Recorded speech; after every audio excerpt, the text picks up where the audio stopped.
15টা সুন্নত মুখস্থ রাখতে হবে। 1 নাম্বার সুন্নত ফজরের সালাত জামাতে পড়তে হবে। 2 নামাজ মুনাফিকদের কাছে সবচেয়ে কঠিন, একটা হচ্ছে ফজরের নামাজ আর একটা এশার নামাজ। 2 নাম্বার সুন্নাহ হচ্ছে আসওয়াক, মেসওয়াক করা। মাতফারাতুন লিল ফাম মারদাতুন লিররাব, মেসওয়াক করলে দাঁত পরিষ্কার থাকে, আল্লাহ খুশি হয়ে যায়।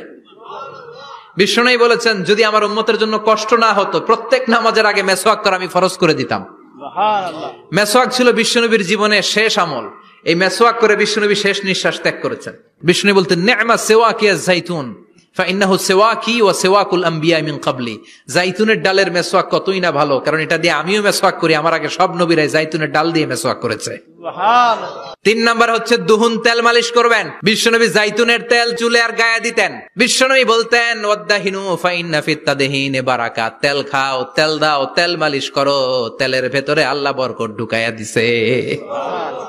4 নম্বরে আত্তিব, জুমার দিনে সুগন্ধি লাগিয়ে যাওয়া সুন্নাত।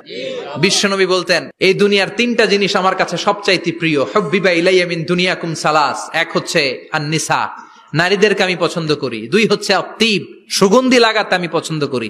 বিশ্বনবীরে কেউ সুগন্ধি হাদিয়া দিছে, বিশ্বনবী নেয় নাই, এরকম কোন ঘটনা ঘটে নাই। আল্লাহু আকবার। আবার বিশ্বনবী বলতেন আরবাউন মিন সুনানিল মুরসালিন, 4টা সুন্নাত সব নবীদের সুন্নাত। 1 নম্বরে আল হায়া মানে লজ্জা। আরেক বর্ণনা এসেছে আল খিতান মানে সুন্নাতে খাতনা, এটা সব নবীদের ছিল। আর সেওয়াক, সব নবীরা মেসওয়াক করেছেন। আত্তিব, সব নবীরা আতর লাগিয়েছেন। আর নিকাহ, সব নবীরা বিয়েও করেছেন। চিল্লায় পড়েন আল্লাহু আকবার। আর লিবাস আহসানা সিয়াব, সুন্দর জামা পরা, নট নেসেসারি যে নতুন জামা হতে হবে, পুরাতন জামাও ধুয়ে আয়রন করে পরলে একটা সৌন্দর্য আছে না নাই? ইন্নাল্লাহা জামিল ওয়া ইউহিব্বুল জামাল, আল্লাহ নিজে সুন্দর, সৌন্দর্যকে আল্লাহ পছন্দ করেন। এরপরে ইকসারুস সালাহ আলান নবী, বিশ্বনবীর উপর বেশি বেশি দুরূদ পড়া। বিশ্বনবী বলতেন জুমার দিন শ্রেষ্ঠ দিন, এই দিন আমার উপর বেশি বেশি দুরূদ পড়ো। ফাইন্না সালাতাকুম মা'রুদাতুন আলাইয়া, কেননা তোমরা যে আমার উপর দুরূদ পড়ো, আমি মরে যাওয়ার পরে এই দুরূদগুলো কে পাঠিয়েছে তার নাম, তার বাবার নাম সহ ফেরেশতারা আমার কবরে দিয়ে আসে। সুবহানাল্লাহ। সাহাবারা বললেন ইয়া রাসূলুল্লাহ কাইফা সালাতুনা মা'রুদাতুন আলাইক, আপনি মরে যাওয়ার পরে আমাদের দুরূদ কেমন করে আপনি দেখবেন? ওয়াকাদ আরিমতা, আপনি তো পচে গলে মাটির সাথে মিশে যাবেন। বিশ্বনবী বলেন ইন্নাল্লাহা হাররামা আলাল আরদি আন তাকুলা আজসাদাল আম্বিয়া, নবীদের লাশকে খেয়ে ফেলা, নবীদের লাশকে পচিয়ে ফেলা জমিনের সব মাটির জন্য আল্লাহ হারাম করে দিয়েছে। এরপরে বিশ্বনবী বলতেন জুমার দিনে সূরাতুল কাহাফ পড়বা, কাহাফ পড়া সুন্নাহ। বিশ্বনবী বললেন সূরাতুল কাহাফ যে তেলাওয়াত করবে ইয়াকুনু লাহু নূর, এই সূরাতুল কাহাফ কিয়ামতের দিন তার সামনে বিশাল একটা আলো হয়ে আসবে। এই আলো দিয়ে পুলসিরাত পার হয়ে ওই বান্দা জান্নাতের ভেতরে ঢুকে যাবে। আবার বিশ্বনবী বলেন যারা সূরাতুল কাহাফের প্রথম 10 আয়াত তেলাওয়াত করবে জুমার দিন, শেষের 10 আয়াত যারা জুমার দিন তেলাওয়াত করবে, দাজ্জালের ফিতনা থেকে তাদেরকে মুক্ত রাখবে কে? এরপর আত-তাবকির ইলাল মসজিদ, মসজিদে আগে আগে যাওয়া সুন্নাত। আগে যিনি যাবে উনি কি পাবে? তারপরে গরু, তারপরে বকরি, তারপরে মুরগি, মুরগির পরে ডিম না আন্ডা?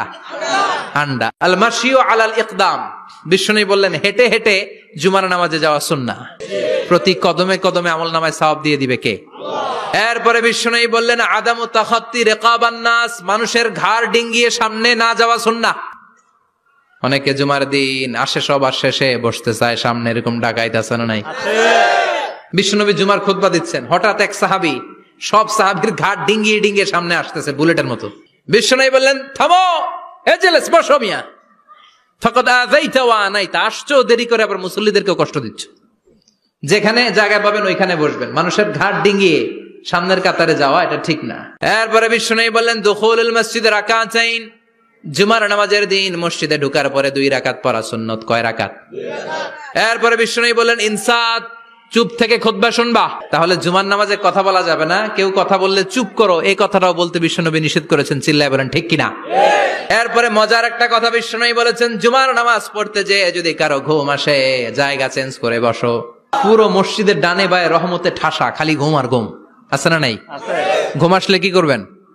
উঠে যাবেন, উঠে জায়গা চেঞ্জ করবেন, পানির ঝাপটা দিবেন, ঘুম দূর করে দিবে কে? তারপরে বিশ্বনবী বললেন জুমার দিন দোয়া করলে কবুল হয়। এটা কখন? অনেক ইখতিলাফ আছে, বেশিরভাগ মুহাদ্দিসিন বলেছেন জুমার দিন আসরের নামাজের পর থেকে মাগরিবের আগ পর্যন্ত, বিশেষ করে মাগরিবের আগের আধা ঘন্টা, এই সময় আল্লাহর কাছে বান্দা যদি কিছু চায় এই দোয়া আল্লাহ ফিরিয়ে দেয় না। এই 15টা সুন্নাত আমল করা যাবে তো? সবাই রাজি?